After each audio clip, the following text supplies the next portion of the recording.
Hey everyone, Temporal here, and today we've got a question about building wealth through real estate. And I think enough of you will get benefit out of this that I went ahead and decided to do a video over it. So, first things first, I am not a certified financial advisor. Don't sue me, all that good stuff. If you are talking about spending serious amounts of money on real estate or on anything, you should talk to a financial advisor. That said, I believe most of them are going to tell you something similar to what I'm going to tell you here. So, when it comes to building wealth through real estate, the most reliable way to do it for most of you is going to be to go, hey, you get a 9 to 5 job. And that becomes your first initial source of income. You go, hey, I've got my job. This is adding money. And you be super frugal. I'm serious. You go, hey, I'm young. I'm just out of college. Or, one second. Excuse me, I'm just out of college, or I'm still young, I'm 18, I'm 19, whatever, I just got my license in something, and you go, hey, I'm going to go make money. It's entry level salary, whatever, you're doing it. You are just saving as much of that as you possibly can. And you're going to do the good financial advice of saving up an emergency fund, good stuff like that.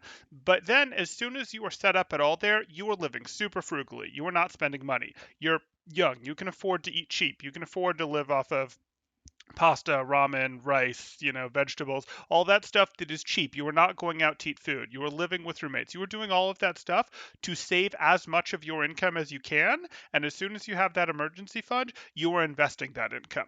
I recommend you keep it pretty simple and just go, hey, index fund investing, but you need some amount of work happening there, some amount of growth happening there. And, I'm not talking about, oh, I'm going to go invest into my 401k. Yeah, you should do that. You should absolutely do that to the level of a employer match if there is one. But I'm talking about investing it elsewhere where you have easier access to pull it out because you're treating that as a temporary vehicle to help your money grow so that you have more money as you keep adding to it when you're ready to make your first real estate purchase. So you're going to go do that. You're going to put that in there. And then once you've gotten enough money, that could take 2 years, that could take 4 years, that could take 6 years. If it's taking you 6 years, you are spending too much of your income and you need to either have figured out a way to have increased your income or you need to have figured out how to cut back on lifestyle creep that was happening. So, whatever it's going to be, maybe it's 2 years, maybe it's 4 years, whatever. Once you've got that 20% down payment together, what we're purchasing is a multi unit property. So,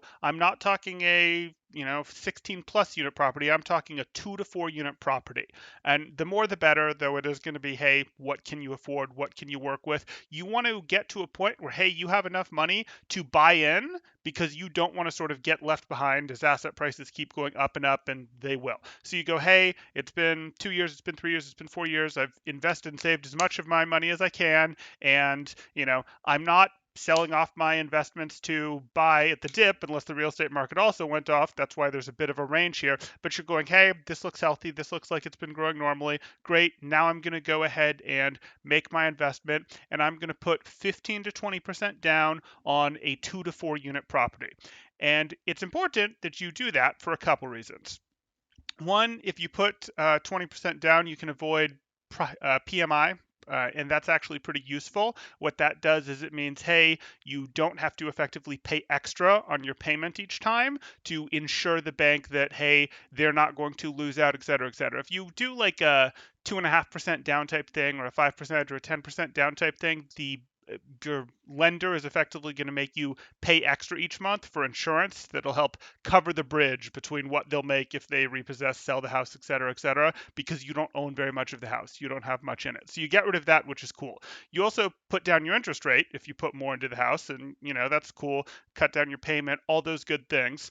And then finally, um, you've got some good equity in the house if the market does go south, if things do get bad. Okay, you end up in a place where if you had to, you could sell it and you don't end up super underwater, all those things. But you should be buying into an appreciating market. You want to buy into an appreciating market that you're not already priced out of. And obviously, it needs to be it needs to be somewhere that you can go commute to work from. So, within an hour of work, don't go, hey, I want to do this, but I can't get any work near there. No, it needs to be a place not only that you can be near, go check on, go take care of, go be the landlord, but actually it needs to be a place that you can live in. Because what we're looking at is we're looking for you to live in one of these units. Because if you're going to live in one of the units, that lets you get owner occupant financing. And that's going to save you about half to 0.75% on your interest. And with the amounts of money that we're talking when we're working with real estate, that's a pretty big deal, especially when you're first starting out, first getting into the real estate world. So you've saved for 2 to 4 years, you've gotten enough money. Let's say it took you 4 years, you got enough money, you buy a triplex. Great, you bought a triplex. It took you 4 years of saving, living frugally, investing, all that good stuff, and now you get your owner occupied financing. You are now going to live in it and be the landlord for your two tenants. This is important. You're going to do this, and you're now going to do exactly what you were doing before. You've got your cash flow coming in. That doesn't necessarily mean you'll be totally cash flow positive, but it should be supplementing pretty heavy where your rent is effectively pretty low when you figure out, hey, my mortgage payment plus my capital expenditures plus my insurance plus my taxes plus my utilities all come out to this number. My two other tenants in my triplex get me up to this number. Okay, I'm paying $400 for rent in an area that would usually be $1,200 for rent or something like that. So pretty good deal. That works out nice for you. And you should be factoring in vacancy rate, all that good stuff, etc. Okay, so that works out pretty well. You are going to put your head down and continue to grind, continue to work, continue to be frugal, but now you have a second job. You've also got to be their landlord for the next 2 to 4 years. It's a little faster this time, but what does end up happening is, hey, you are getting to save and invest more money than you were before. The reason for that is your housing expenses, you've noticed, has dropped off pretty considerably. If you were paying $1,200 for a rent before, if you were paying $1,500 for rent before, or $1,700 for rent before, again, depends on the area, and you're now paying $400, you shouldn't be going, oh, I have lifestyle creep, I have an extra 6, 7, whatever $100 per month to spend. No, that's more money that you get to be going and investing. That's going to hit you more growth. That's going to get you to your next purchase faster. So then you'll go say 2, 4 years, whatever. If you want to make it 2 years, want to really bring it down, that's fine. You may be in a situation where you go, hey, you know what? In fact, you'll probably be in a situation where you go, hey, you know what? I want to refinance some of this money out that I've been paying into this place that I own for 2 years to help me buy the next place. And my next place is going to be a fourplex or maybe another triplex or whatever it's going to be there, but some sort of 2 to 4 multi-unit property. You don't want to go over 4 because the financing changes, it gets complicated. So get another 2 to 4 unit building, should be the same size or bigger. We're looking to get up to those triplexes, fourplexes, etc. And this time you are moving again into that new building because you've lived at least a year in the first building, so you've fulfilled the obligations of your loan for that owner occupancy that got you the discount on your interest rate, and now you're going to do the same thing in the new one. And you're going to do this again, and you're going through the exact same process, except again, it's faster still because now, remember over here, let's say that you were effectively paying $400 in rent. Well, you replaced that with someone that was paying the full value, not paying your $400. So they're paying the full value. So you went from, hey, this was a little cash flow negative, but you didn't have to pay much for rent, to this first triplex is cash flow positive. And now you're living in another, we'll say fourplex now. And because it's a fourplex, instead of you effectively paying $400 for rent because you have 3 other tenants bearing off the load, and yes, the building will have cost more in the first place, but it's going to be cheaper for you still there because of how those ratios work out. So if we're using our imaginary numbers here, now you're paying 150, 200 per month for rent. So again, that's a little more that you're getting there still. Plus, you've got these 3 other ones that are factoring into it. And again, you're more aggressively, and that's just on this building, getting positive cash flow from your first building there. So you're going through that, you're making that good money, you're continuing to stack that. And again, in the interim between buying purchases, you're putting money into the market to do work. If the market suddenly goes in the toilet, That's fine. You don't have to do this on like an exact time frame. You don't have to be like, oh, it's been exactly a year. I now have to make my next housing purchase. And sometimes you're going to get unlucky and it's going to take a while for the markets to come back or come back to a level that you're comfortable with. And that's fine. You can't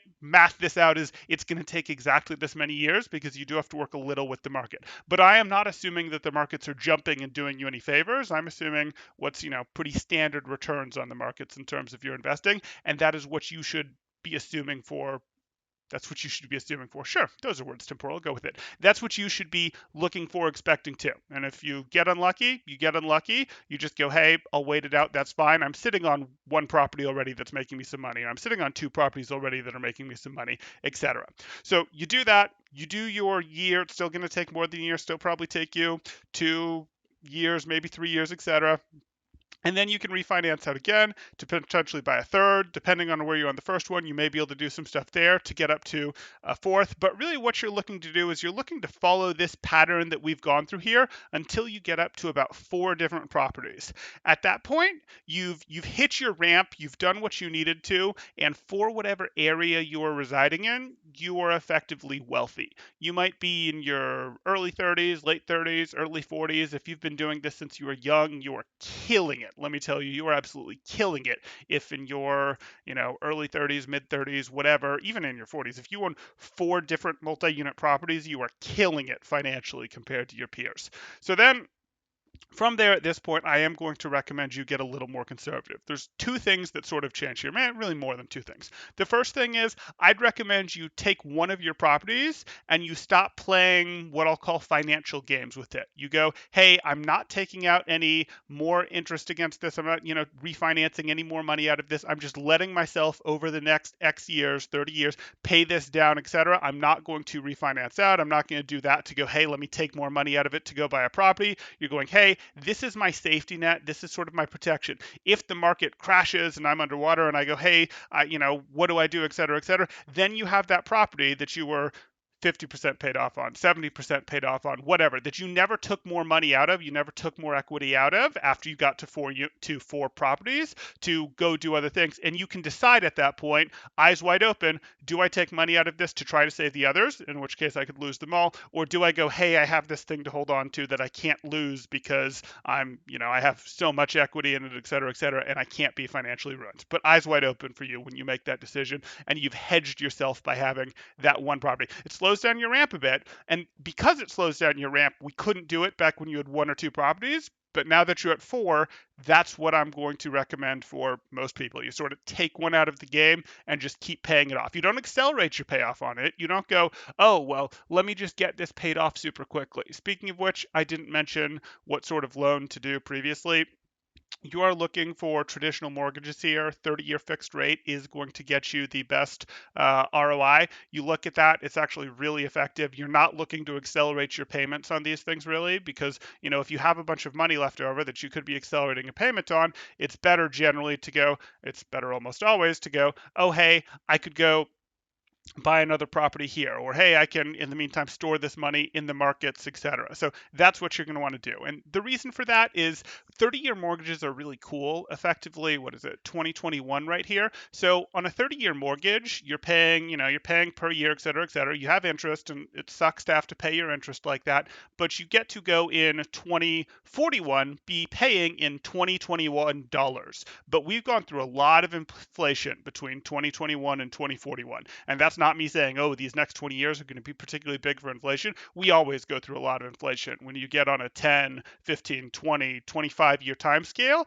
but you're still effectively paying in 2021 dollars or in 2024 dollars if that's when you get it, and then you're paying in 2044 and $24, etc. So that is to your benefit, generally speaking. So that's what you're going to do.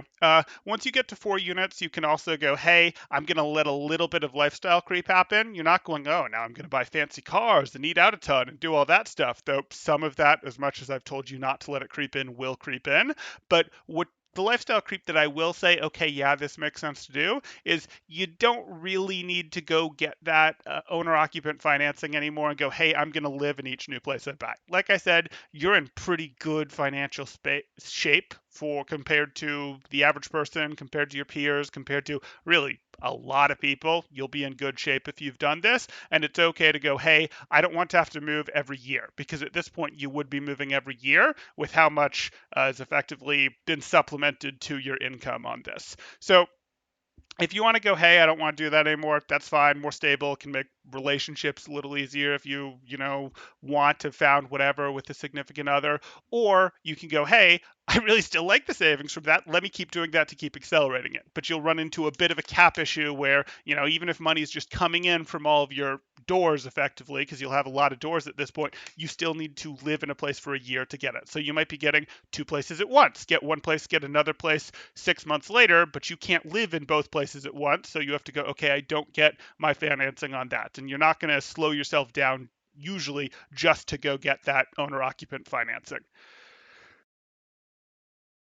What did we cover? We covered, oh, and then you're going to get to, okay, what do you really want to do here? So you have 4 properties. You can, in theory, continue this up to 10 times. You could actually continue it past 10 if you either have paid off a loan by the time you get to 10, or if you can find private money at rates that you find acceptable. But most of the time at this point, you have enough of the game. Honestly, you should come find me and you should pay me money to tell you what to do, is what you should do. But anyway, but you have decisions to make. You go, okay, I'm going to keep doing this until I'm up to 10. You could go, hey, I'm going to keep doing this, but I'm going to drop a line in a different area. So maybe you were set up in one state and you go, I want exposure in a different state in case things go poor in this state, in case tax laws change, in case there's a mass movement to or away from this state. So I want a second state, and I'm going to start doing properties there. And that's fine. You can potentially do that. I don't want you to spread out a ton, but if you want to go, I want to diversify to a second state, or maybe once you have 8 or 10 or whatever properties to a third state, that's fine. But you want your properties in the same general area and close enough to each other that you can go, okay, I live in one area, I've got 2, 3, 4, 5, whatever properties here, and you can go be landlord to them. If you farmed out being a landlord to a property management company by now, that's fine, though it eats into your revenue. Certainly, it eats into your income. You can do that, but for the second place, either you move there and you're now doing it here, which is what I'd recommend, or you've hired a property manager to do it here. You need to keep it tight enough that it can all be handled by one effectively, so that you can visit either place and go see what you need to do, and you're not having to drive hours around a state to go do stuff. So really keep it to one community. If you want to drop in a second community, that's great, but you do it in a different state, and you do it once you already have a reasonable inventory, 4, 5, 6 properties in one place. Or you could go, hey, I want to scale up. I want to switch into 16 plus unit stuff. The financing on this looks different, but at this point, you've become a bit of a big player, all that good stuff. So that pretty much covers how you do it. Again, I am not a certified financial planner. Before making serious decisions, you should go talk to one of them. Don't sue me, is basically what I'm saying. Do your own research. But I think this is pretty similar to what a lot of you are going to find. And this is a path that has been used many times throughout American history. It's worked pretty well for consistently moving up. It is one of the most reliable ways to gather and grow wealth in America, and has been for quite a bit there. So that's what I'd recommend. Do you guys have questions, comments? Certainly leave them down below in the comments. I'm interested. Or if you have your own Ask Temporal questions, you guys can join my Discord. It'll be in the description, and you can do that there. And for the rest of you, yes, I still am mostly an Overwatch coaching channel. I do Overwatch coaching, but I also do some life stuff. If you have questions about finance, dating, education, anything like that, anything in the, okay, what do I do in real life world, Temporal might have your back too. Anyway, stuff in the Discord. You can see my rates, all that good stuff. Temporal out.